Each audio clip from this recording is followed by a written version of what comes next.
So okay दोस्तों, chapter number 10 शुरू करने वाले हैं। मेरा नाम है पुष्पेंद्र गौर और दोस्तों ये जो वीडियो है मैं पहले सेकंड पार्ट मैंने शूट कर लिया था। अभी फर्स्ट वाला पार्ट मैं अभी कर रहा हूँ।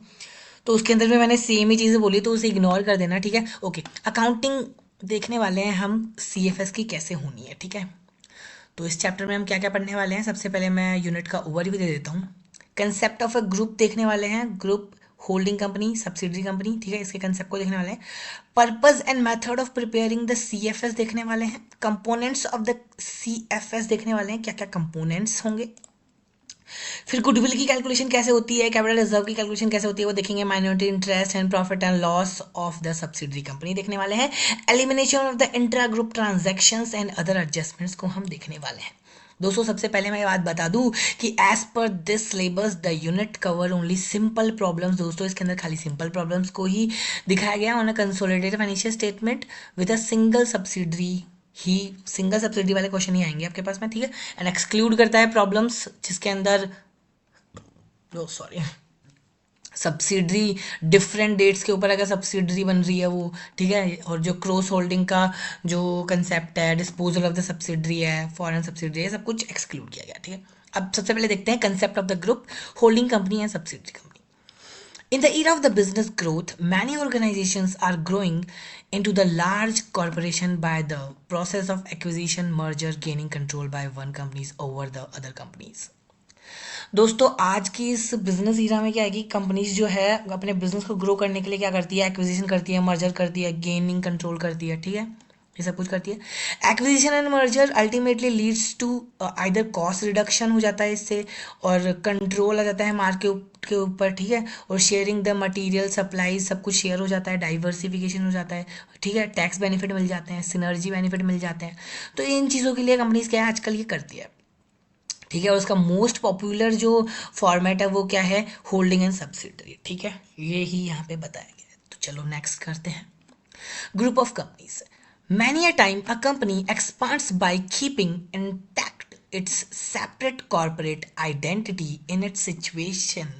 In this situation a company gain control over the other companies. दोस्तों बहुत समय में क्या होती है, कंपनीज जो है अपनी एक सेपरेट आइडेंटिटी बनाने के लिए क्या करती है, कंपनीज क्या कर देती है, गेन कर लेती है control over the other companies के ऊपर, ठीक है। Means expand by keeping intact it's separate corporate identity बनाने के लिए, ठीक है। गेन कर लेती है control over the other companies के ऊपर, सब्सिडी बनाती है। This control exercise by one company over the other by purchasing the specified number of shares, ठीक है। उसकी वोटिंग पावर कर ले देती है मोर देन 50%, या फिर एक्सरसाइज कर लेती है control over the board of directors, ठीक है, ऐसे करके। The company can connected in this way are called group of companies. जो भी कंपनीज ऐसे कनेक्ट होती है उसको क्या बोलते हैं, हम ग्रुप ऑफ कंपनीज बोलते हैं। होल्डिंग कंपनी क्या होती है दोस्तों, होल्डिंग और सब्सिडरी कंपनी ये तो अब आप ही पढ़ लोगे यार, कुछ भी नहीं है। होल्डिंग कंपनी क्या होती है, जिसकी सब्सिडरीज कंपनीज होती है, ठीक है, वो होल्डिंग कंपनी होती है।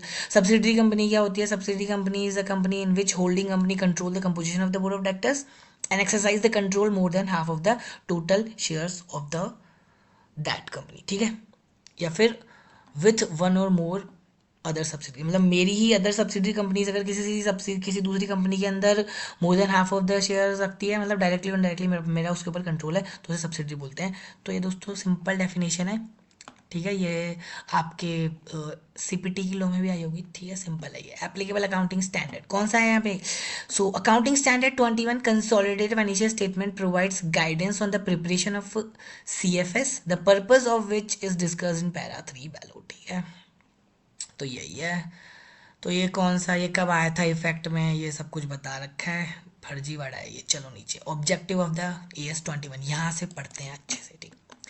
So the objective of the standard is to lay down principles and procedures for preparation and presentation of the consolidated financial statement. इसमें क्या बताए गए हैं, प्रिंसिपल्स क्या अप्लाई करने पड़ेंगे, प्रोसीजर्स क्या करोगे CFS बनाने के लिए वो बताए हैं। Consolidated financial statements are prepared by the holding company के द्वारा बनाए जाएंगे to provide the financial information regarding the economic resources controlled by its group, कि तुम कौन कौन से इकोनॉमिक रिसोर्सेज कंट्रोल करते हो वो बताने के लिए ये CFS बनाए जाते हैं। These consolidated financial statements are prepared by the parent company in addition to the financial statements prepared by the parent company for its own affairs। मतलब जो एक तो SFS होते हैं, सेपरेट फाइनेंशियल स्टेटमेंट, उसके एडिशन में बनाए जाएंगे CFS, ठीक है। Hence the parent company prepares two financial statements, एक तो CFS और एक SFS खुद के लिए, ठीक है। CFS में क्या क्या बनाएगी वो, consolidated balance sheet, consolidated profit and loss account, notes to accounts, other statements and explanatory materials, consolidated cash flow statements if parent company presents its cash flows, ठीक है। तो ये है, while preparing the consolidated financial statement all the other accounting standards जो जैसे apply होते हैं ना पेरेंट कंपनी के SFS पे जैसे लग रहे थे ना, वैसे अदर अकाउंटिंग स्टैंडर्ड्स आपको अप्लाई करने हैं, ठीक है। Okay, the parent company presents consolidated financial statement should be consolidated all subsidiaries domestic as well as foreign। दोस्तों आपकी जो भी फॉरेन मतलब चाहे फॉरेन हो या फिर डोमेस्टिक हो, सारी की सारी सब्सिडीज आपको यहाँ पे कंसोलिडेट करनी है। वैसे आपके एग्जाम में नहीं है फॉरेन सब्सिडी, फिर भी ठीक है। Where an enterprise does not have a subsidiary but have associate और joint venture such as enterprises should also prepare the CFS। अगर आपकी कोई सब्सिडी नहीं है लेकिन जॉइंट वेंचर और एसोसिएट है तो भी आपको CFS बनाने हैं, और उसके लिए आपको अकाउंटिंग स्टैंडर्ड 23 और 27 की हेल्प लेनी है, ठीक है। जॉइंट वेंचर के लिए 27 और एसोसिएट के लिए 23। ओके, डेफिनेशन सब्सिडरी क्या होता है? सब्सिडरी वापस से बता रहा है यार, वही यार, parent is an enterprise that has one और मोर सब्सिडरीज, ठीक है। बता रहा है पेरेंट क्या होता है। आप बोला सब्सिडरी क्या होती है? सब्सिडरी इज एन एंटरप्राइज, इसीलिए मैंने ऊपर पढ़ाया नहीं था क्योंकि मुझे पता था यहाँ पे दोबारा से आएगा ये। Subsidiary is an enterprise that is controlled by other enterprise, ठीक है। नोन वो कौन है? वो पेरेंट है। कंट्रोल द ओनरशिप डायरेक्टली और indirectly through subsidiary of more than half of the voting power of the enterprise. मतलब अगर कोई पेरेंट है, अगर वो किसी दूसरी कंपनी के अंदर more than half voting power रखता है तो वो उसकी सब्सिडरी है, या फिर उसी की दो सब्सिडरियाँ किसी तीसरी कंपनी में more than half voting power रखती है तो भी वो उसकी सब्सिडरी है। या फिर उसके पास में क्या है, composition of the board of director है अगर उसके पास में, तो भी वो क्या है, उसकी सब्सिडरी है ना। और of the composition of the governing body, या फिर कंपोजिशन ऑफ कोई गवर्निंग बॉडी की भी कंपोजिशन है तो वो भी उसकी क्या है, सब्सिडरी, ठीक है, in case of the other enterprises. लेकिन हाँ, वो इकोनॉमिक बेनिफिट के लिए होनी चाहिए भैया। Composition of the board of director तो है आपके पास में, और composition of the governing body भी है, लेकिन वो इकोनॉमिक बेनिफिट के लिए होनी चाहिए, ठीक है। हाँ, इसका वाला पॉइंट है ना, ये वाला, ये आगे आएगा अगले वाले वीडियो में, ठीक है। अब ग्रुप माइनॉरिटी इंटरेस्ट क्या होता है? वो इंटरेस्ट जिसका हमारे ऊपर, हमारे पास में कोई कंट्रोल नहीं है, हम उसको कंट्रोल नहीं करते।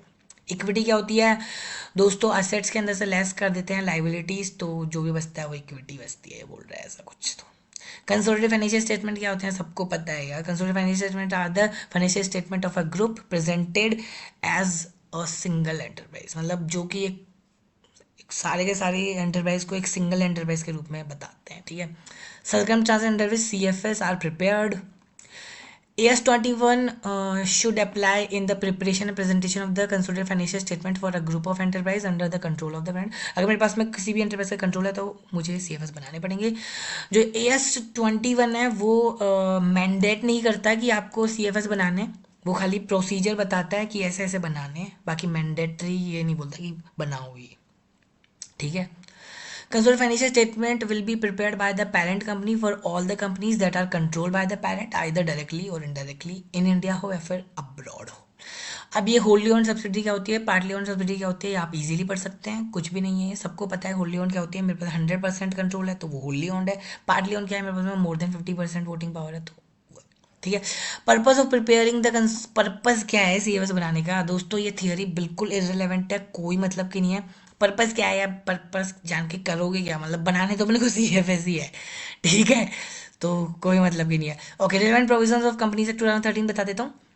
Where a company has one or more subsidiaries or associate companies, it shall, in addition to the SFS, prepare the CFS of a company and all of its subsidiary company, associate company in the same form and manner as that of its own or in accordance with applicable accounting standards। मतलब कि अगर कोई भी company है जिसकी subsidiary company है या associate है, जॉइंट वेंचर है, उसको CFS बनाने जरूरी है in the same form and manner जैसे कि अकाउंटिंग स्टैंडर्ड्स में बताए गए हैं एप्लीकेबल अकाउंटिंग, ठीक है। Which shall also be laid down before the annual general meeting, जो कि आपको आपकी एजीएम में रखने भी पड़ते हैं of the company along with the laying of its financial statement, खुद के फाइनेंशियल स्टेटमेंट के साथ में, ठीक है। The company shall also attach, एक कंपनी को क्या करना पड़ेगा, अटैच करना पड़ता है क्या, एक स्टेटमेंट जो कि उसके साइलेंट फीचर्स को बताता है। किसके अंदर अटैच करना पड़ेगा वो, इन फॉर्म AOC 1 के अंदर, ठीक है। For the purpose of section 129, सही बोला ना मैंने, अ company shall also attach along with its financial statement, अपने फाइनेंशियल स्टेटमेंट्स के साथ में a separate statement containing the silent feature of the financial statement of its subsidiary, okay, और subsidiaries, अच्छा। अब एक कंपनी है उसको अपने फाइनेंशियल स्टेटमेंट्स के साथ में एक साइलेंट फीचर ऑफ फॉर्म भी अटैच करना पड़ेगा, जो कि साइलेंट फीचर ऑफ उसकी सब्सिडरी के जो साइलेंट फीचर है ना उसको बताता है। इन फॉर्म AOC 1 में वो उसे अटैच करना पड़ेगा, ठीक है, खुद का नहीं, उसकी सब्सिडरीज का, okay sorry. For the purpose of Section 129, subsidiary includes associate and joint venture, which means that company would be required to prepare consolidated financial statement including associate, joint venture, even if no subsidiary. अच्छा, section 29 बोलता है कि आपको subsidiary जो है वो include करती है एसोसिएट और जॉइंट वेंचर को भी। तो आप अगर CFS बना रहे हो तो अगर आपकी सब्सिडरी नहीं है तो जॉइंट वेंचर और एसोसिएट को भी मिला के भी आपको CFS बनाना है। The consolidation of financial statement of a company shall be made in accordance with the provisions of Schedule 3 of the Companies Act 2013 and the applicable accounting standard. दोस्तों जो कंसोलिडेशन होना है वो कैसे होना है, प्रोविजंस ऑफ शेड्यूल 3 के according होना है of the companies act, and वहाँ पे जो भी अकाउंटिंग स्टैंडर्ड बताए गए हैं वैसे आपको करना है। In case of a company covered under sub section 3, अगर कोई भी company sub section 3 of section 129 में कवर होती है, which is not required to prepare CFS under the accounting standards के अकॉर्डिंग उसे CFS बनाने नहीं है, then it shall be sufficient, ये सफिशियंट होगा कि कोई भी कंपनी, if the company complies the provisions of schedule 3, ठीक है। तो मतलब उसको ज़रूरी नहीं है, लेकिन हाँ कंपनी के लिए ये सफिशिएंट होगा कि वो कंप्लाइज करे provisions of schedule 3 of the companies act 2013। तो यहाँ तक का ये ख़त्म होता है मामला, और मैं दोनों ही वीडियो को मर्ज कर दूंगा, ठीक है, ये वाला और अगला वाला, ठीक है। बाय बाय गाइस, अगले वाले वीडियो को देख लेना, ये आगे यहाँ से शुरू होगा वो। ओके दोस्तों, मेरा नाम है पुष्पेंद्र गौर और आज हम स्टार्ट करने वाले हैं कंसोलिडेटेड फाइनेंशियल स्टेटमेंट्स सी एंटर के दोस्तों, ठीक है। किसी स्टूडेंट की रिक्वेस्ट आई थी कि please prepare the video for CFS, okay तो बना, तो चलो चलते हैं इसके ऊपर। तो ये चैप्टर नंबर 10 है दोस्तों। मैं इसके अंदर जो स्टार्टिंग करने वाला हूँ ना, ये मतलब थोड़ा बड़ा ही चैप्टर है। शुरू के अंदर जो भी थियोरी दे रखी है ना, बहुत ही मतलब ऐसे ही फर्जी वाला थ्योरी है, ये खुद ही आप पढ़ सकते हैं। It's a really really easy theory, और एक बार पढ़ते ही समझ में आ जाएगी, और ना आए तो मुझे बता देना। अभी इसमें क्या बताऊँ, होली वन सब्सिडरी किसको बोलते हैं, पार्टली वन सब्सिडरी किसको बोलते हैं। इसके अंदर बेसिक में मिल मिला के बात यही बोल रखी है कि कौन सी कंपनी इसको मतलब CFS बनाने हैं, किसको नहीं बनाने हैं, तो वो आप खुद ही पढ़ लेना, ठीक है। मैं यहाँ पे स्टार्ट जो करने जा रहा हूँ, और ये relevant provision of companies act ये भी पढ़ लेना, ठीक है। कंपनीज एक्ट में क्या बोला गया है, एग्जाम्शन वाला बता देता हूँ। Exemptions from preparation of CFS, किसको एग्जाम्शन है दोस्तों, कंपनीज रूल्स अमेंडमेंट रूल्स 2016 में बोला है कि कोई भी होली ओन सब्सिडरी है या फिर और it is a partly own subsidiary है ना, मतलब एग्जाम्शन है ये, किस किस को एग्जाम्शन, ठीक है। या तो होली ओन सब्सिडरी है वो, या फिर partly own subsidiary of another company, किसी दूसरी कंपनी की, एंड उसके जो सारे के सारे अदर मेंबर्स है है ना, and all is other members including those not otherwise entitle to vote, और वो मेंबर्स भी इंक्लूड कर लो जिनको वोट देना, मतलब जिन जो वोटिंग के लिए एंटाइटल नहीं है, हैविंग बीन इंटीमेटेड, उनको इंटीमेट कर दिया गया है in writing, and for which the proof of delivery of such intimation is available with the company, ठीक है। और दैट डू नॉट, कि उनको इंटीमेट कर दिया था कि हम CFS नहीं बना रहे, और उन प्रूफ ऑफ डिलीवरी जो इंटीमेशन की है वो तुम्हारे पास में है भी, और किसी भी मेंबर ने do not object to the company for not presenting the CFS, तो उसको बनाने की ज़रूरत नहीं है, ठीक है। किसी मेंबर ने कुछ बोला ही नहीं कि मतलब करो मत करो, तो ठीक है, उनको नहीं बनाना। It's a company whose securities are not listed, कोई ऐसी कंपनी जिसकी सिक्योरिटीज लिस्टेड नहीं है और not in a process of listing, process of listing में भी नहीं है, कहाँ पे, इंडिया में या आउटसाइड इंडिया में भी। अगर कोई ऐसी कंपनी है जिसकी अल्टीमेट जो होल्डिंग कंपनी है, जैसे कि मान लो A है, और एक सेकेंड, जैसे कि मान लो ए कंपनी है, ठीक है, ये बी कंपनी है और ये सी कंपनी है। अब अल्टीमेट ये ए की सब्सिडरी है और सी बी की सब्सिडरी है। तो बी को है ना सीएफएस बनाने की जरूरत नहीं है, क्योंकि इसकी अल्टीमेट जो होल्डिंग कंपनी है ए, ये तो सीएफएस बना ही रही है ना, तो यही बोल रहा है। इट्स अल्टीमेट और any intermediate holding company files the CFS with the registrar which are in compliance with the applicable accounting standards. तो ये सब कुछ फर्जी वाला दे रखा है, ठीक है, पढ़ लेना। ओके, स्कोप पे आ जाते हैं दोस्तों। Scope of AS21, the standard should be applied in the preparation and presentation of the consolidated financial statements for a group of enterprise under the control of the parent। अगर कोई भी ऐसी entity है, कोई भी ऐसी एंटरप्राइज है जो पेरेंट के कंट्रोल में है, तो उसका preparation and presentation of CFS कैसे होगा, वो इस स्टैंडर्ड के अंदर आता है, अप्लाइड होता है, ठीक है।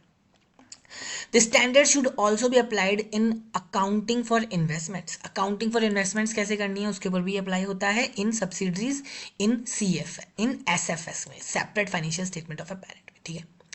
In the preparation of consolidated financial statements, other accounting standards also apply in same manner as they apply in SFS, ठीक है। जैसे other accounting standards SFS separate financial statements में अप्लाई हो रहे थे ना, वैसे ही सीएफएस बनाते समय भी आपको अप्लाई करने हैं।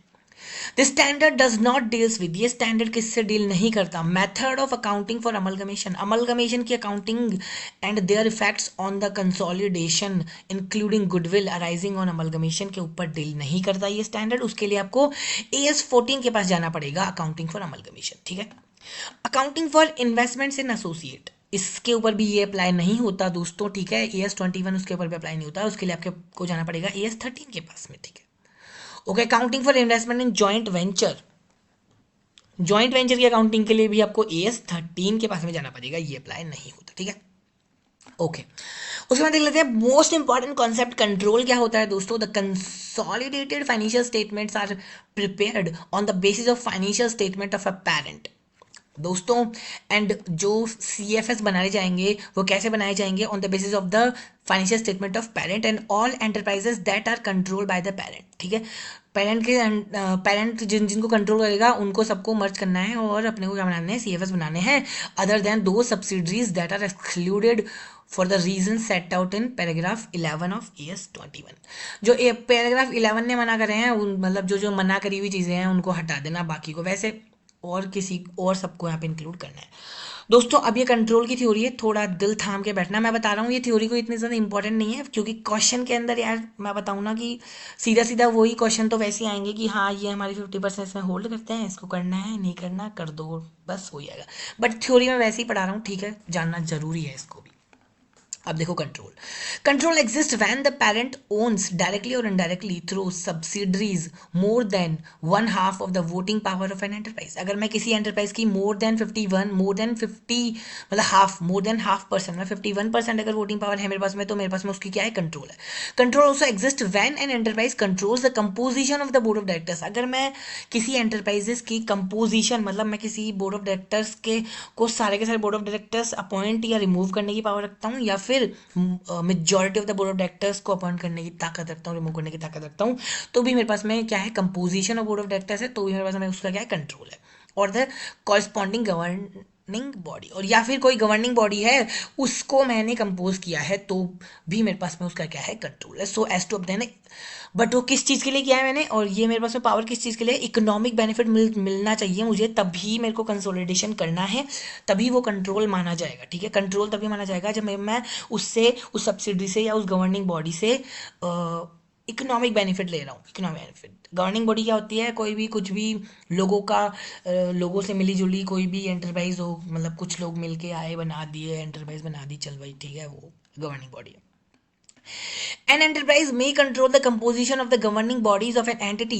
एक एंटरप्राइज किसके पास में क्या हो सकती है, कंट्रोल हो सकती है composition of the governing bodies. लेकिन वो अगर ग्रेचुइटी ट्रस्ट है, प्रोविडेंट फंड है, तो फिर उसका ऑब्जेक्टिव क्या नहीं है, इकोनॉमिक बेनिफिट नहीं है, तो फिर आपको क्या नहीं करना, उसका these are not considered for the purpose of CFS, उसको CFS में इंक्लूड नहीं करना।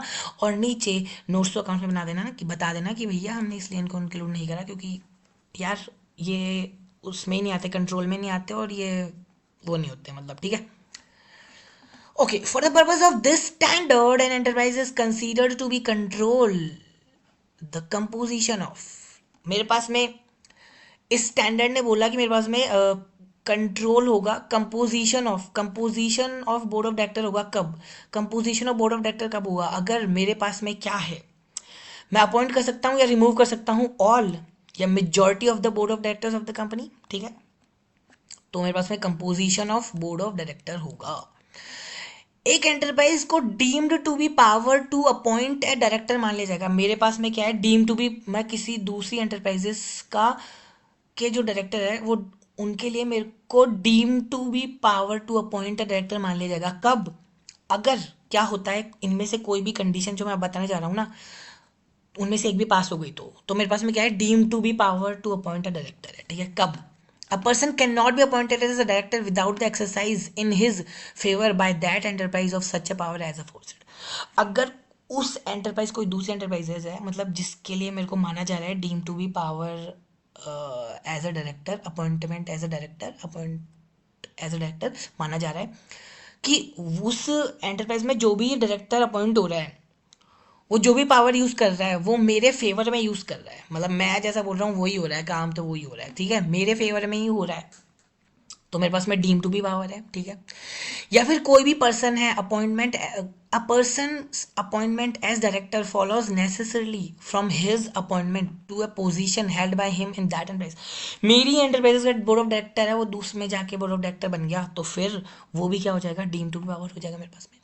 The director is nominated by that enterprise, मैं एक एंटरप्राइज हूँ, मैं किसी दूसरे एंटरप्राइजेस के लिए नॉमिनेट कर रहा हूँ कि इसको डायरेक्टर बनाओ भैया, तो भी वो क्या हो जाएगा, डीम टू बी, तो डीम टू बी पावर हो जाएगा मेरे पास में बोर्ड ऑफ मतलब डायरेक्टर, ठीक है, अपॉइंटमेंट एज अ डायरेक्टर, ठीक है, deem to have the power to appoint the director हो जाएगा मेरे पास में। अब चलो ठीक है, अब मेरे पास में क्या है, composition of the governing body कब माना जाएगा, composition of a governing body कब माना जाएगा, अगर मेरे पास में क्या है, मैं क्या कर सकता हूं, अपॉइंट कर सकता हूं या रिमूव कर सकता हूं ऑल और majority of the member of the governing body, उस गवर्निंग बॉडी के मेजॉरिटी ऑफ द मेंबर्स या फिर ऑल को मैं क्या कर सकता हूँ, रिमूव या अपॉइंट कर सकता हूँ, तो मेरे पास composition of the governing body माना जाएगा, ठीक है।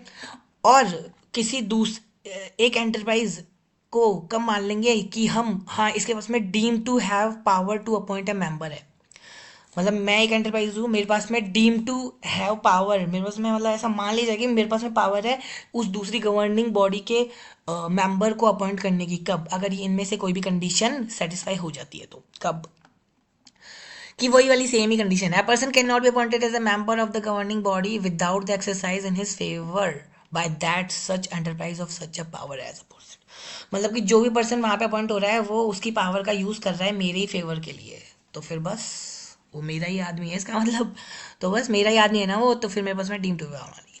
A person appointment as a member of the, वही है यार कि मेरे पास में था वो बंदा, मेरे पास में था वहां पे जाके मेंबर बन गया, तो सेम ही है। या फिर मैंने ही मेरे ही द्वारा नॉमिनेट किया गया है वो मेंबर, ठीक है, गवर्निंग बॉडी का, ठीक है, उस गवर्निंग बॉडी का मैंने ही नॉमिनेट किया है, जो मैं एक एंटरप्राइज हूँ ना, मैंने ही नॉमिनेट किया है कि इस बंदे को मेंबर बनाओ, ठीक है, ओके। यहाँ पे नोट में क्या दे रखा है, नोट में दे रखा है कि कोई, इट इज पॉसिबल दैट एक एंटरप्राइज जो है वो कंट्रोल्ड हो सकती है बाय टू एंटरप्राइजेस, दो एंटरप्राइजेस के द्वारा कंट्रोल हो सकती है, one control by virtue of ownership, एक तो ओनरशिप कि मेरे पास में वोटिंग पावर है, और एक हो सकती है बाय वर्च्यू ऑफ कंट्रोल और एग्रीमेंट और अदरवाइज। तो यहाँ पे इन्होंने ऐसे बोला है कि जो सी एफ एस बनाएगा ना, वो कौन बनाएगा, जिस जो ये वोटिंग पावर वाला है ना, जिसमें मोर देन 51% है पावर, मतलब वो है वोटिंग पावर, वो ही सी एफ एस बनाएगा, उसी को ही बनाने हैं सी एफ एस, ठीक है। Exclusion from the preparation of the consolidated financial statement, C F S से एक्सक्लूड किसको किया गया है भैया, किसको एक्सक्लूड किया गया है, control is intended to be temporary, अगर मेरे पास में जो कंट्रोल है किसी एंटरप्राइजेस का वो टेम्परेरी है, मतलब कि मैं विद इन 12 मंथ्स में ही वो शेयर्स बेच दूंगा और मेरे पास में कंट्रोल चला जाएगा, तो फिर मुझे सी एफ एस, मुझे उसके लिए सी एफ एस नहीं बनाना। या फिर उसके ऊपर क्या है, सीवियर लॉन्ग टर्म रेस्ट्रिक्शंस है, गवर्नमेंट ने उसके ऊपर रेस्ट्रिक्शंस लगा रखी है, तो भी मुझे क्या नहीं करना उसको, मुझे है ना उसके उसको इंक्लूड नहीं करना सी एफ एस में, ठीक है। तो ये है, अब यहाँ पे ये क्या बता रखा है, वही फर्जीवाड़ा बता रखा है, बोल रहा है कि नियर फ्यूचर किसे बोलते हैं, मैंने बता दिया 12 मंथ बोलते हैं, या फिर कोई भी उससे भी ज़्यादा भी मंथ, बट आपके पास में मतलब रिलेवेंट वो होना चाहिए, समझ रहे हो ना, रिलेवेंट प्रूव होना चाहिए, रिलेवेंट होना चाहिए। अब इसके बाद में बोल रहा है कि consolidation of a subsidiary, consolidation of A subsidiary which is a limited liability. अब दोस्तों ये थियोरी इतनी इंपॉर्टेंट नहीं है यार, है ना, ये फालतू की थ्योरी है, कुछ भी नहीं है इसमें, ठीक है। किसको एक्सक्लूड करा है, इसको फर्जी वाला थ्योरी है यार, कुछ भी नहीं है इसमें। तो देखते हैं, ठीक है, यहाँ से पढ़ रहे हैं अपन, ठीक है। नियर फ्यूचर क्या होता है ये वो, मैं चाहता हूँ कि जल्दी जल्दी मुझे क्वेश्चन पे पहुंचना है, ठीक है। ये फर्जी थ्योरी है, हम फालतू का टाइम वेस्ट नहीं करेंगे इसके ऊपर, ओके चलो। Consolidation of a subsidiary which is a limited liability partnership LLP और अ पार्टनरशिप फर्म। मतलब अगर कंसोलिडेशन मुझे एलएलपी का भी करना है क्या, या पार्टनरशिप फर्म का भी करना है क्या, वो बता रहा है। अब ये बोल रहा है कि as per rule 6 of the companies rules 2014 under the meaning under the heading manner of the consolidation of the accounts, it is provided that the consolidation of financial statement of a company shall be done in accordance with the provision of schedule 3। मतलब ये बोल रहा है कि जो consolidation जो होगा ना, in accordance the provision of the companies act के शेड्यूल 3 के अकॉर्डिंग होंगे, ठीक है। मतलब जो कंसोलिडेशन ऑफ फाइनेंशियल स्टेटमेंट का मतलब मैंने वो जो फॉलो करने हैं ना, फाइनेंशियल्स कैसे बनाने हैं, वो शेड्यूल 3 के अकॉर्डिंग बनाने हैं, ठीक है।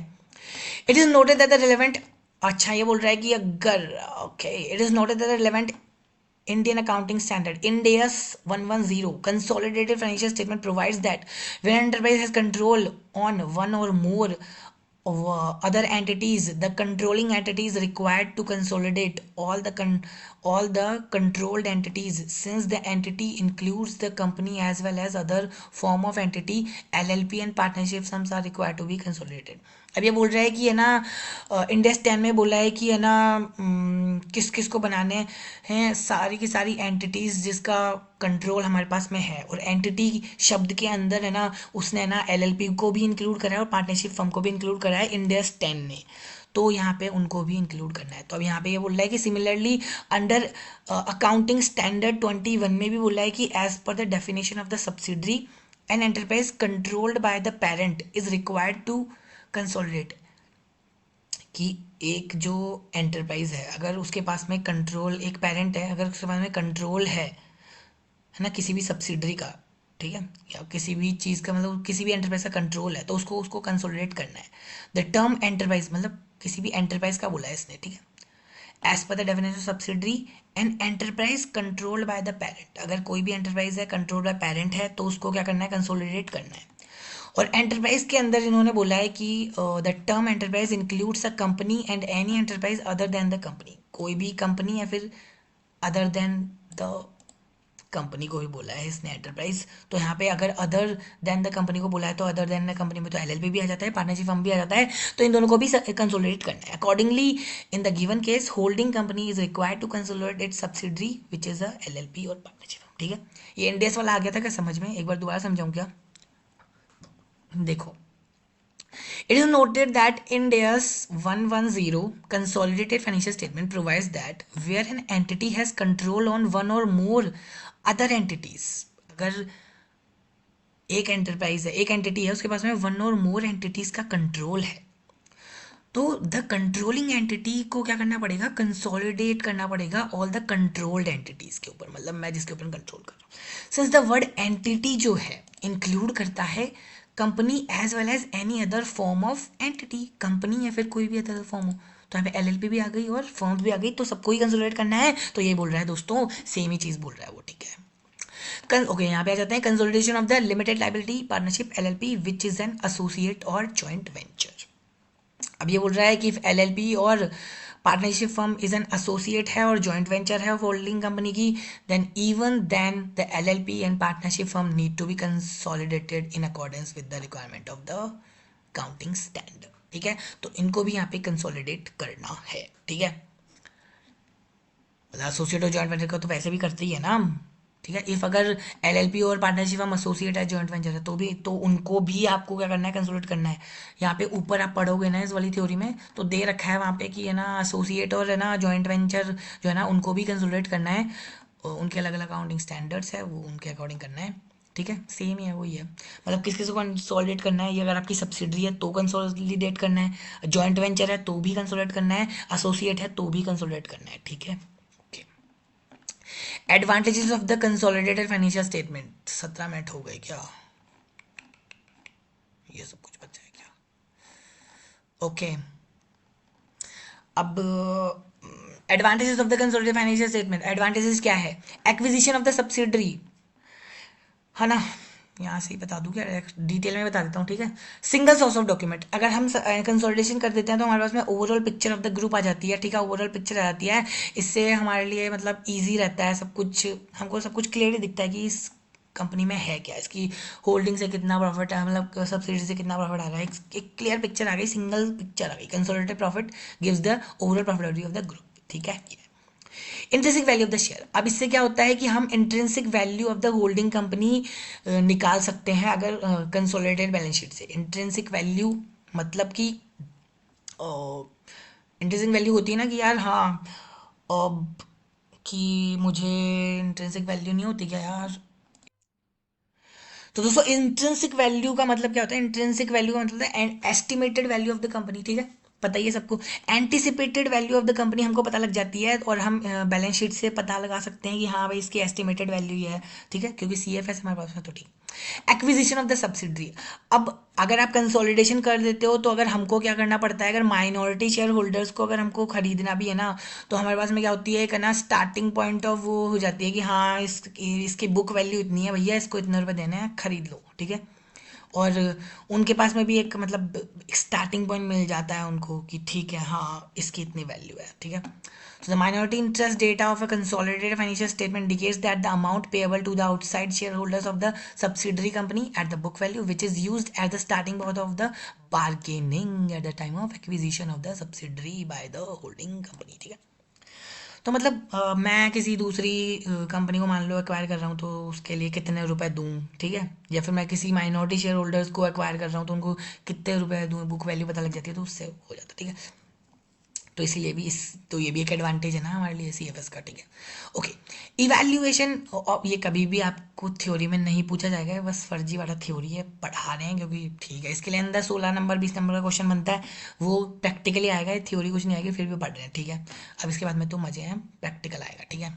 Okay, evaluation of holding company in the market, अब the overall financial health of the holding company can be judged using the C F S.